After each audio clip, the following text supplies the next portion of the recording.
Lupsi Block Congress Committee और जनता मंडल कांग्रेस कमिटीर उद्योगत अनुष्ठित देखी भेली जनता सिनियर सेकेंडरी स्कूल प्रांगणत अनुष्ठित आजिर এই जनसभार सभापति जिला कांग्रेसर सभापति मोर भातृ रफिकुल हक राजीव आहमेद डांगरिया धुबुरी लोकसभा समष्टिर बरपेटा जिलार निर्वाचनी प्रचार समितिर सभापति मोर भातृ विधायक रहीम आहमेद साहब अलप आगते आमार পৰা प्रस्थान करा माननीय विधायक आब्दुल पातेन खंडकार डांगरिया जिला कांग्रेसर बङाइगाঁৱৰ सभापति আবুল কাসেম সাহেব এই অঞ্চলৰ বিখ্যাত লোক আছিল বাদল খান সাহেবৰ লৰা আমিনুল ইসলাম খান সাহেব শামসুল মোর ভাতৃ মুকুল হুসেন নুরুল ইসলাম মোর ভাতৃ আজাদ सेक्रेटरी एपीसीसी আজিজ আহমেদ মঞ্চত উপবিষ্ট কংগ্ৰেছৰ নেতাসকল আলিম ওলামাসকল বয়োজ্যেষ্ঠ লোকসকল ভদ্ৰ মহিলা মণ্ডলী সাংবাদিকসকল বিভিন্ন ঠাইত বহি থকা সন্মানীয় ব্যক্তিসকল মটৰচাইকেলেৰে মোক আদৰি অনা মোৰ যুৱক বন্ধুসকল কংগ্ৰেছৰ স্লোগান দি মোক আদৰি অনা কংগ্ৰেছৰ শক্তি যুৱক বন্ধুসকল আৰু শ্ৰদ্ধা ৰাইজ ৰোজা গ'ল ঈদো গ'ল ৰোজাত বহুত গৰম পৰিছে बहुते আমি কৈছিলো যে ৰাজহুৱা সভা নকৰিব কৰ্মী সভা কৰক যে ৰোজাৰ পিছত আমি কেনেকৈ নিৰ্বাচনী সভা কৰিম কিন্তু আপোনালোকে দেখিছিল আমি যেতিয়া ৰোজা মাহত কষ্ট কৰি চেঙাৰ চৰঞ্চলৰ ভিতৰত মটৰচাইকেল লৈ গৈছিলো ৰাইজে কৈছিল কৰ্মী সভা নালাগে আমি ৰোজা ধৰি হাজাৰ হাজাৰ মানুহ কংগ্ৰেছৰ সভালৈ আহিছিল আপোনালোকে প্ৰত্যক্ষ কৰিছে ছ'চিয়েল মিডিয়াত মানকাছাৰলৈ গৈছিলো তাতো হাজাৰ হাজাৰ মানুহ ৰোজা ধৰি আহিছিল ধুবুৰীৰ বিভিন্ন ঠাইত গৈছিলো তাতো হাজাৰ হাজাৰ মানুহ আহিছিল কেইদিনৰ আগত মন্দিৰত সৰু এখন সভা কৰিছিলো আমাক মানুহে ক'লে যে আপোনালোকে ডাঙৰ সভা কৰক তাতো বহুত মানুহ সিজনগ্ৰামত গৈছো মানুহ আমি কৈছিলো যে ৰোজা মাহটোত আমাক এনেকৈ সভা নকৰো ৰোজাৰ পিছত কৰিম কিন্তু মানুহে কৈছে এই সময়খিনি আমাৰ অতি গুৰুত্বপূৰ্ণ মানুহে বুজি পাইছে কাৰণ এই ৰোজা মাহ বুলি আমি যদি কংগ্ৰেছৰ সভালৈ নাযাওঁ আমি যদি এই প্ৰতিবাদ নকৰো হিমন্ত বিশ্ব শৰ্মা শক্তিশালী হ'ব কেৱল হিমন্ত বিশ্ব শৰ্মা ক্ষমতাৰ পৰা আঁতৰাবৰ কাৰণেই ৰোজা ৰমজানৰ দিনত ৰোজা ৰাখি হাজাৰ হাজাৰ মানুহ ৰাজপথলৈ ওলাই আহিছে আমাৰ সভালৈ আহিছে প্ৰশ্ন হ'ল যে কিয় মুখ্যমন্ত্ৰী ডাঙৰীয়াক মানুহে ইমান বেয়া পাইছে সেইকাৰণে মই আপোনালোকক আবেগিক কৰি দীঘলীয়া বক্তৃতা দিলো মই আপোনালোকক এখন ছবি দাঙি ধৰিম সেই ছবিখন দাঙি ধৰিলে আপোনালোকে সঁচা মিছা পৰীক্ষা কৰি চাব পাৰিব আৰু অহা 7 তাৰিখে আপোনালোকে নিজৰ সিদ্ধান্তটো ল'ব পাৰিব এই জৰিয়া সমষ্টি সংখ্যালঘুসকলৰ কাৰণে এটা অতি গুৰুত্বপূৰ্ণ সমষ্টি জৰিয়া সমষ্টিৰ বিধায়ক কেৱল অসমৰ মন্ত্ৰী হোৱা নাই কেৱল ভাৰতবৰ্ষৰ মন্ত্ৰী হোৱা নাই জৰিয়া সমষ্টিৰ বিধায়ক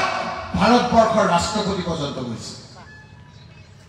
এই কথাবিলাক আমাৰ উঠি অহা চামে আজি আমি পাহৰি গৈছো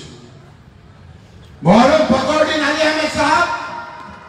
এই সমষ্টিৰ প্ৰতিনিধি হৈছিল অকল ফখৰুদ্দিন সাহেবে যে হৈছিল সেইটো নহয় আমি পাহৰি গৈছো বৰপেটাৰ এজন অতি উচ্চ শিক্ষিত যোনে অসমৰ বিভিন্ন সচেতন লোকসকলে তেওঁক শ্ৰদ্ধা কৰে আতৱাৰ ৰহমান সাহেব এই সমষ্টিৰ প্ৰতিনিধি আছিল ইয়াৰ সমষ্টিৰ পৰা গৈ কেৱল মন্ত্ৰী হোৱা নাই বিধানসভাৰ উপাধ্যক্ষ পদত কেতিয়াবা অধ্যক্ষ পদলৈ অধিষ্ঠিত হৈছে দেখা সাহিত্যৰ বিভিন্ন কিতাপ ৰচনা কৰিছিল তেখেতৰ ইতিহাস আমি বহুতে জানো তেখেতৰ সান্নিধ্য মই লাভ কৰিছিল অকল তেৱেই নহয় গোলাম উছমানী সাহেব ইয়াৰ প্ৰতিনিধি আছিল মনত পেলাই দিছোঁ জলিয়াবাকী ৰাইজৰ কথা সেইকাৰণে মই আজি আপোনালোকক ক'বলৈ আহিছোঁ যে আপোনালোকৰ সিদ্ধান্ত সমগ্ৰ অসমৰ জাতি ধৰ্ম বৰ্ণ ভাষা নিৰ্বিশেষে সকলো শ্ৰেণীৰ ৰাইজৰ সিদ্ধান্তৰ লগত মিল আছে সিদ্ধান্ত সঠিক হয় আপোনালোকে মানুহ চিনি পায় সেইকাৰণে মই জনিয়াত আহি ক'ব বিচাৰিছো যে শ্ৰদ্ধাৰ ৰাইজ অহা 7 তাৰিখে আপুনি যি নিৰ্বাচনত অনুষ্ঠিত হ'ব আপোনালোকে ইয়াত থকা মানুহখিনি আৰু মই মাইক্ৰফোনৰ শব্দ বোলোৱাৰ বাহিৰত এই সকলোকে মই বিনম্ৰ অনুৰোধ কৰিছো এই আঙুলিটোৰে আপোনালোকে ভুল সিদ্ধান্ত নল'ব জলীয়া সমষ্টিৰ আভিজাত্য জলীয়া সমষ্টিৰ পূৰ্বৰ সেই লোকসকলে যেনেকে বহেন্দ্ৰ সভাৰ সঠিক সিদ্ধান্ত লৈছে পূৰ্বাত দুই এটা ভুল হ'লেও এইবাৰ আপোনালোকে সঠিক সিদ্ধান্ত লওক আপোনালোকৰ এই আঙুলিটোৰ সিদ্ধান্তৰ ওপৰত কেৱল জলীয়াভাষী ৰাইজ নহয় কেৱল ধুবুৰীবাসী ৰাইজ নহয় সমগ্ৰ অসমৰ ৰাইজ আজি বাট চাই আছে কাৰণ হিমন্ত বিশ্ব শৰ্মা মুখ্যমন্ত্ৰীয়ে আমাক বহুত চলাইছে হয়তো বহুতে এনেকে ক'বলৈ সাহস নকৰে ভাতৃৰ অভিনয় কথাবিলাক কৈছে আপোনালোকে কওকচোন বাৰু হিমন্ত বিশ্ব শৰ্মা মুখ্যমন্ত্ৰী আপোনালোকে সমৰ্থন কৰে নে নকৰে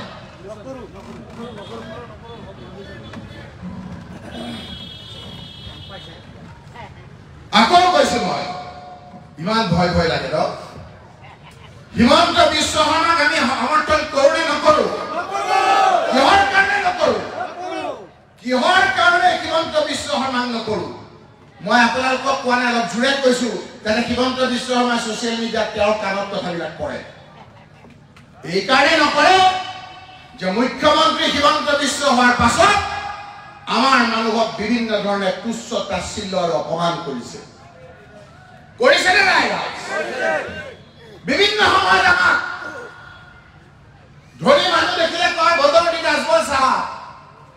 আৰু দুখীয়া মুছলমানক দেখিলে কয় ঐ মিয়া কয় নে নকয় তাৰ উত্তৰ দিয়াৰ সময় আহিছে আপোনালোকে এইবাৰ হিমন্ত বিশ্ব শৰ্মাৰ বিপৰীতে ভোট দিয়ক এই তুচ্ছ তাচ্ছিল্যৰ উত্তৰ ৰকিবুল দিব আপোনালোকে চিন্তা কৰিব নালাগে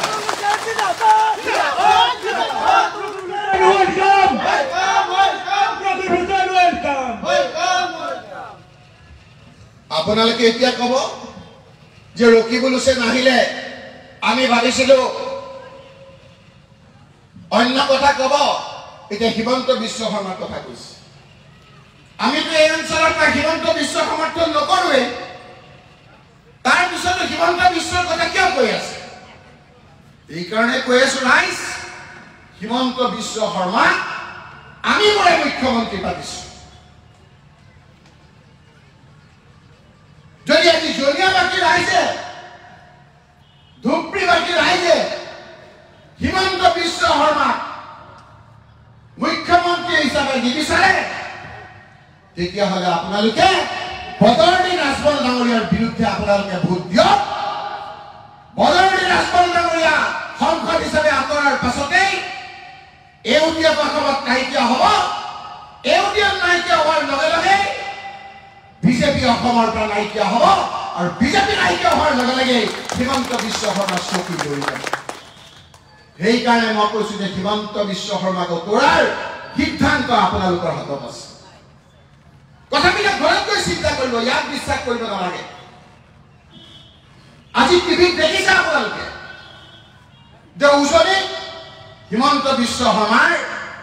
চকী থৰক বৰক হৈ গৈছে ডিব্ৰুগড়ত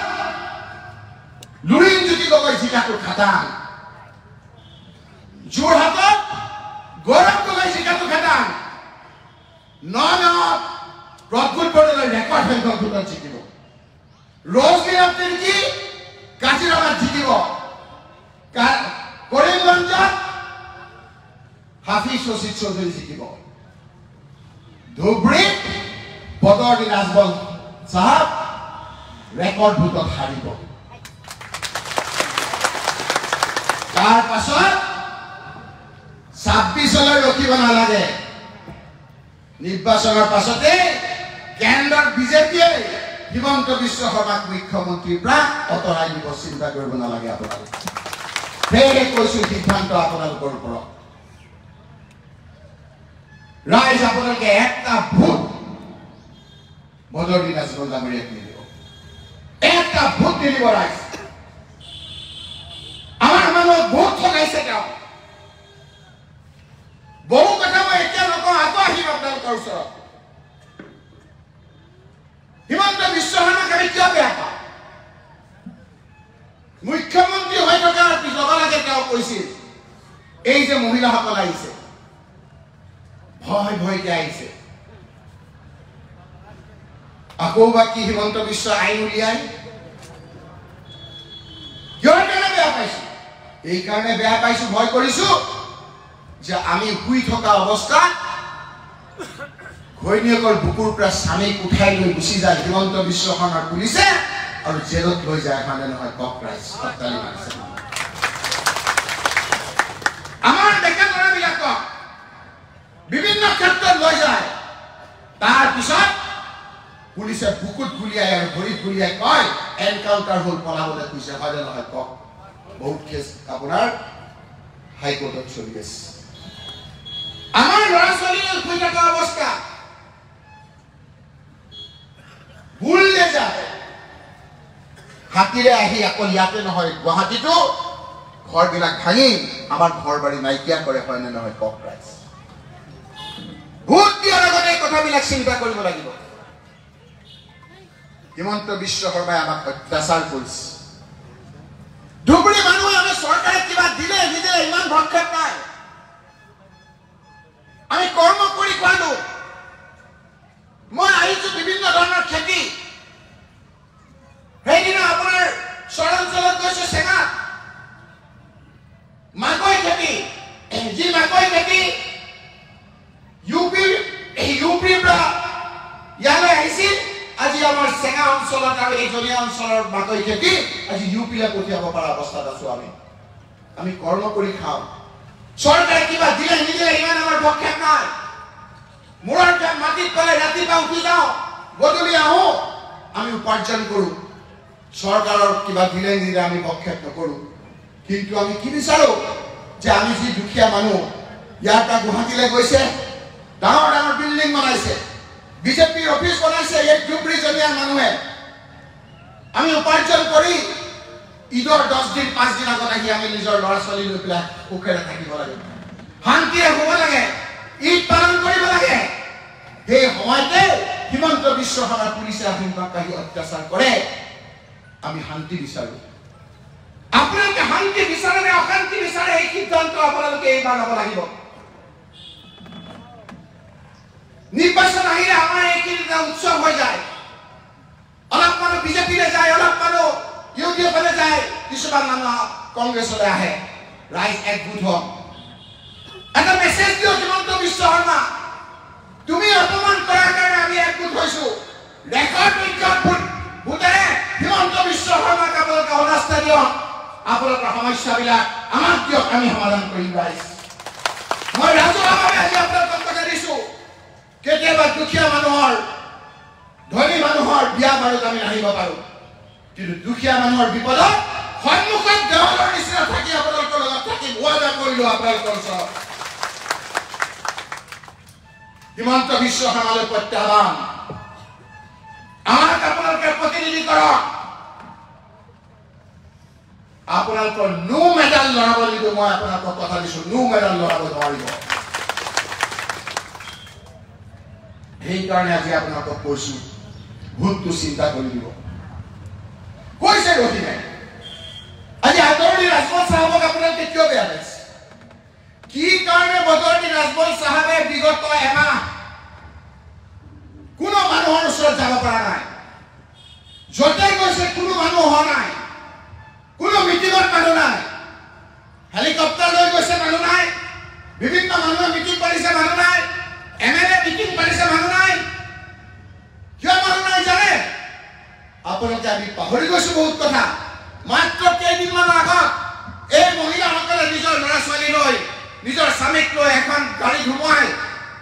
নাগৰিকত্ব এনআৰচি কাম সোমাবলৈ আমি বিভিন্ন ঠাইত যাবলগীয়া হৈছিল নে না মনত কৰক আপোনালোকে কৰবাত যোৰহাটত যাবলগীয়া হৈছিল কৰবাত শিৱসাগৰত যাবলগীয়া হৈছিল কৰবাত নগাঁৱত যাবলগীয়া হৈছিল আমি নাগৰিকত্ব আমাৰ নাম সোমাবৰ কাৰণে আমি কাগজ পত্ৰ লৈ ইফালে ইফালে ঢকলিয়াই ফুৰিব লাগিছিল না ৰাইজ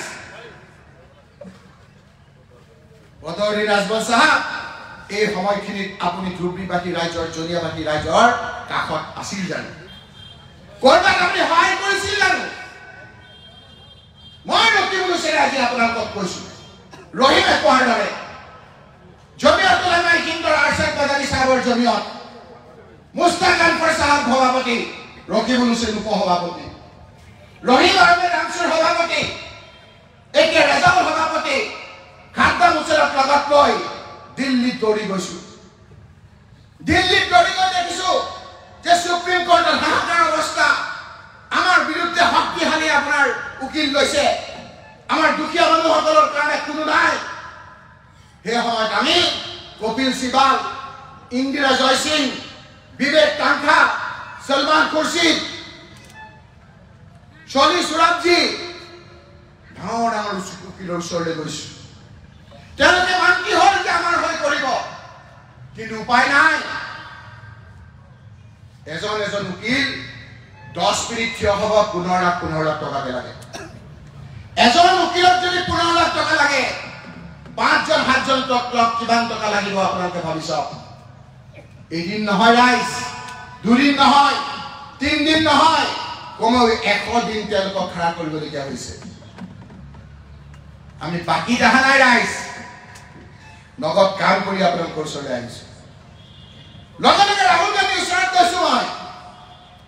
ৰাহুল গান্ধীক আহি পেলাই কৈছো যে এই উকিল কিজনক আপুনি মাতি আনি অকণমান ৰিকুৱেষ্ট কৰক নহ'লে আমাৰ এই মানুহখিনি বিপদত পৰিব ৰাহুল গান্ধী ডাঙৰীয়াই চিপি যোশী জেনেৰেল ছেক্ৰেটাৰী আছিল সেই সময়ত গোটেইখিনি মাতি আনি ক'লে যে আপোনালোকে বেলেগ কেছত পইচা লয় এই দুখীয়া মানুহখিনিৰ কাৰণে অকণমান ৰেহাই কৰক ৰাহুল গান্ধীৰ এক কথাত তেওঁলোকে বহুত ৰেহাই কৰিলে ৰেহাই কৰাৰ পাছত প্ৰত্যেক দিন ডাঙৰ ডাঙৰ উকিলৰ ওচৰত ৰকিবুল হুছেইন গৈছে ব্ৰিফিং লৈছে আমাৰ পৰা ক'ত কি কথা ক'ব লাগে কাগজ পত্ৰ লৈ নিজে চৰ্চা কৰি সেইসকলক আমি কৈছো বদৰণী ৰাজবল চাহাব সেই সময়ত আপুনি এনআৰচিৰ সময়ত কি কৰিলে আজি নিৰ্বাচনৰ সময়ত সেই কথাখিনি কওক কওক মই প্ৰত্যাহ্বান জনাইছো এইবিলাক কৰি থাকোঁতে হঠাৎ এদিন হ'ল যে কথা নাই বতৰা নাই এই মহিলাসকলে বিয়া হৈ যালে যেতিয়া এঠাইৰ পৰা দেউতাকৰ বাপেকৰ ঘৰৰ পৰা যেতিয়া বিয়া হৈ যায় তেতিয়া এখন লিংকেজ চাৰ্টিফিকেট দিয়ে পঞ্চায়তৰ ছেক্ৰেটাৰীয়ে সেই লিংকেজ চাৰ্টিফিকেটখনত কাউণ্টাৰ চাইন কৰে বিডিঅ'ই সুপ্ৰিম কোৰ্টত আমি এনআৰচি কেছ লাগি থকা অৱস্থাত হঠাৎ দেখা গ'ল যে হাইকোৰ্টে সেই লিংকেজ চাৰ্টিফিকেটখন বাতিল কৰি দিলে পাহৰি গৈছো আজি আমি 48 লাখ মহিলা এগৰাকী দুগৰাকী চাৰিগৰাকী পাঁচগৰাকী 10জন নহয় 48 লাখ মহিলা হাহাকাৰ লাগিল পঞ্চায়তৰ ছেক্ৰেটাৰী লিংকেজ চাৰ্টিফিকেটখন বাতিল লগে লগে সুপ্ৰিম কোৰ্টত দৌৰিছো এবাৰ নহয় দুবাৰ নহয় কেইবাবাৰো গৈছো বলে পাৰা নাই পিছত আমি নিজে বুদ্ধি লৈ এগৰাকী গাৰো সম্প্ৰদায়ৰ মহিলা নাম কৈ দিব পাৰো আজি কাৰণ আমি কাম কৰিছো বেলিঠা মাৰাক বহুতে নাজানে সুপ্ৰিম কোৰ্টৰ ৱেবছাইটত গৈ চাওক বেলিঠা মাৰাক নামৰ গাৰো সম্প্ৰদায়ৰ এগৰাকী মহিলা একে ৰচিদ আলম গোৱালপাৰাৰ পৰা কৈ তাৰ সমষ্টি সেই মহিলাগৰাকীক লৈ গৈছো এগৰাকী ৰাভা সম্প্ৰদায়ৰ মহিলা ৰাভা সম্প্ৰদায়ৰ লোক এগৰাকী ভাষিক সংখ্যালঘু চাৰিগৰাকীক লৈ গৈ যেতিয়া বিভিন্ন ধৰণে আৰ্গুমেণ্ট কৰা গ'ল সুপ্ৰিম কোৰ্টৰ পৰা সেই যিখন নাকচ কৰিছিল হাইকোৰ্টে সেইখন পুনৰ বাহাল ৰাখিলে লিংকেজ চাৰ্টিফিকেটৰ আৰু এটা নিশ্চিত বিপদৰ পৰা আমি সেইখিনি ৰক্ষা কৰিলো বদৰুদ্দিন আজমল সাহেব সেই সময়ত আপুনি ক'ত আছিল এই ভোটৰ ওপৰত আমি জবাব দিয়ক সেইকাৰণে ৰাইজ আজি আপোনালোকক কৈছো এতিয়াও বিপদ আঁতৰা নাই সুপ্ৰিম কোৰ্টে ক'লে যে এনআৰচি কাম হৈ গ'ল হয় কিন্তু ভুল পেলাইছে ভিত্তি বছৰ ঠিক কৰিব 1951 নে 1971 হ'ব আকৌ হাহাকাৰ লাগিল আজি মাত্ৰ কেইটামান দিন আগত আকৌ দৌৰিলো গুৱাহাটী দিল্লী ৰহিম আহমেদ আমি মুস্তাফাপুৰৰ তেওঁলোকে গৈছে সকলোৱে একেলগে গৈ বেলেগে বেলেগে তেওঁলোকে গৈ উকিলক লগ ধৰিছে আমি উকিলক লগ ধৰিছো যদি 51 হয় গোটেই এনআৰচি নাম হোৱা লোকসকলৰ আকৌ হাহাকাৰ লাগিব আকৌ কপিল সিবালৰ ওচৰত গৈছো শক্তিশালী যুক্তি প্ৰদৰ্শনৰ কাৰণে তেওঁক অনুৰোধ কৰিছো ইন্দিৰা জয়সিঙৰ ওচৰলৈ গৈছো ৱেবছাইটত এতিয়াও আছে আজিকালি আপোনালোকৰ ডাইৰেক্ট টেলিকাষ্ট হয় আজি আমি শক্তিশালীভাৱে 1971 চন ভিত্তি বছৰ হ'ব লাগে বুলি যুক্তি প্ৰদৰ্শন কৰিছিলো বদৰুদ্দিন আজমল সাহেব আপুনি কোন উকিল ধৰিছিল সেই সময়ত এই বিপদৰ সময়ত 1971 চন আৰু 1951 চনৰ ভিত্তি বছৰৰ কাৰণে কোন সুপ্ৰিম কোৰ্টত আপোনালোকৰ উকিলে কি কথা ক'লে ৰাইজক কওক আৰু ভোট লৈ যাওক কোনো দিন এই মানুহখিনি আপোনাৰ বিপদৰ সময়ত নাই কাৰণ হিমন্ত বিশ্ব শৰ্মাই যি কয় তেওঁ তাকেই কৰে কথাখিনি বুজি পাইছে সেইকাৰণে মই বেলেগ কথা ক'ব খোজা নাই বদৰুদ্দিন আজমল সাহেবৰ ৰেকৰ্ড আনি মই দিম ডি ভূটানৰ কেছটো তেওঁলোকে কৰিছিল সকলোৱে এমএলএ কৰিছিল যেতিয়া হাইকোৰ্টে ভাল পথত গৈ আছিল বদৰুদ্দিন আজমল সাহেবে নিজে কৰা কেছ উঠাই ল'লে আপোনালোকৰ ডি ভূটানৰ মানুহখিনি বাচি যাব বুলি তেওঁলোকৰ উকিলে কিতাপ লিখিছে মই কিতাপ যদি ইয়াত থকা শিক্ষিত লোকসকলক এই মানুহসকলৰ কোনো ধৰণৰ আপোনাৰ আন্তৰিকতা নাই মানুহৰ ওপৰত নহ'লে কয়নে মই কচোন আজিও আপোনালোকক মই দেখুৱাই দিম যে মইতো পাক্কা বিজনেছমেন হয়নে নকয় মোক যোনে পইচা দিয়ে মই তাৰে কাম কৰোঁ কয়নে নকয় ৰাইজ এইটো কথা কয় নেকি ৰাইজ এনেই হিমন্ত বিশ্ব শৰ্মাই আমাৰ প্ৰতি বেলেগ চকুৰে চায় এনেই আমাৰ মানুহক অত্যাচাৰ কৰো থাকে আকৌ বদৰুদ্দিন আজমল সাহেবে কৈছে যে মুছলমান লোকবিলাকে বেছি জেলত থাকে কিয় মুছলমান লোকবিলাক বেছি চুৰ ডকাইত আৰু ধৰ্ষণ কৰে কৈছে না নাই চাওক আজিও আছে ৰেকৰ্ড কয় নেকি মুছলমান মানুহে ৰেপ কৰে বুলি ৰেপ কৰে বেয়া মানুহ সকলো জাতি জনগোষ্ঠীত আছে এনেধৰণৰ কথা বতৰা হিমন্ত বিশ্ব শৰ্মা আমাৰ মানুহক অত্যাচাৰ কৰাৰ কাৰণে এটা শক্তি পায় না নাপায় কওকচোন ৰাইজ এই শক্তি আমি দিয়াটো ভাল জানো ৰাইজ বিভিন্ন ক্ষেত্ৰত আপোনালোকে চাব আমাৰ গৈতামাৰী বালাপাৰা দাৰুল উলুম মাদ্ৰাছা নিজৰ মাটি মই আজি কেইদিনমানৰ আগত যাওঁতে মানুহে মোক ক'লে যে আপুনি এই কথাখিনি কওক নিজৰ মাটিত নিজৰ ৰাজহ মাটিত মাদ্ৰাছা কৰিছে তেওঁলোকৰ কথা মতে কৈছে যে বদৰুদ্দিন আজমল সাহেবক হিমন্ত বিশ্ব শৰ্মাই মাতি নি ক'লে যে বদৰুদ্দিন আজমল সাহেব দিল্লীত অলপ মোৰ ৰেকৰ্ডটো অলপ আমাৰ লাইনত ঠিক হ'ব লাগে মই মাদ্ৰাছাখন ভাঙি দিম আপুনি বেছি হুলস্থুল নকৰিব সেই মানুহখিনিক আপুনি বুজাওকগৈ যে মাদ্ৰাছা ভাঙি দিয়াৰ পিছত আপোনাৰ যোগেদি আকৌ মোক কৰি দিম কথাখিনি বুজিলে যাওক আপোনালোকে বৈকামাৰীত মই কৈছো মই ইউটিউবৰ লোকসকলক কৈছো আপোনালোকে খবৰ কৰক মাদ্ৰাছা ভাঙি দিলে, হাহাকাৰ লাগিল। ডাঙৰ বিল্ডিং নিজৰ মাটিত কৰিছে, কোনো চৰকাৰৰ এক পইচা নাই। যেতিয়া মানুহখিনিয়ে কেছ কৰিবলৈ গ'ল, বদৰুদ্দিন আজমল চাহাবে বাধা দিলে, বোলে মই হিমন্ত বিশ্ব শৰ্মাৰ লগত কথা পাতিম, আপোনালোকে কেছ নিদিব। প্ৰত্যেকটো বস্তু এটা ম্যাদ থাকে, এই ম্যাদ আজি উকলি গ'ল, মাদ্ৰাছা আজিলৈকে নহ'ল। মৌলানাসকল হয়নে নহয় খবৰ কৰিব। এই লোকসকলৰ কাৰো প্ৰতি আপোনাৰ আন্তৰিকতা নাই, কেৱল লাগে বেপাৰ বাণিজ্য। সেইকাৰণে এইটো সময় ৰাইজ, আপোনালোকে সিদ্ধান্ত ল'ব লাগিব। ল'ব নালাগে আপোনালোকে। কথাখিনিতো বুজি পাইছে, মই এটা এটাকে বুজাইছো। সঁচানে মিছা আপোনালোকে চাব কথাখিনি। মই আপোনালোকক কথা দিছো, জনিয়াৰ ঐতিহ্য, জনিয়াৰ আভিজাত্য ৰক্ষাৰ ক্ষেত্ৰত ৰখি বুলিছেনে আগ্ৰহ হিচাপে কাম কৰিব, মই আপোনালোকক কথা দিছো। এই ৰহিম আহমেদ, আমাৰ যিসকল জাকিৰ হুছেইন সিকদাৰ, আব্দুল খালেক, সকলোকে লগত লৈ আমি ইয়াৰ পৰা হিমন্ত বিশ্ব শৰ্মাক বাৰ্তা দিম, তোমাৰ ৰঙা চকুক ৰখি বুলিছেন আৰু আমাৰ জনিয়াবাসী ৰাইজে ভয় নকৰে। সাৱধান হিমন্ত বিশ্ব শৰ্মা, সেই শক্তিটো আমাক দিয়ক ৰাইজ, সেই শক্তি আমাক দিয়ক। এটা হিমন্ত বিশ্ব শৰ্মা, দুটা হিমন্ত বিশ্ব শৰ্মা আপোনালোকক কোৱা নাই। যদি বিজেপি আৰু এল ডি এফৰ কোনোবা চিআইডি আছে,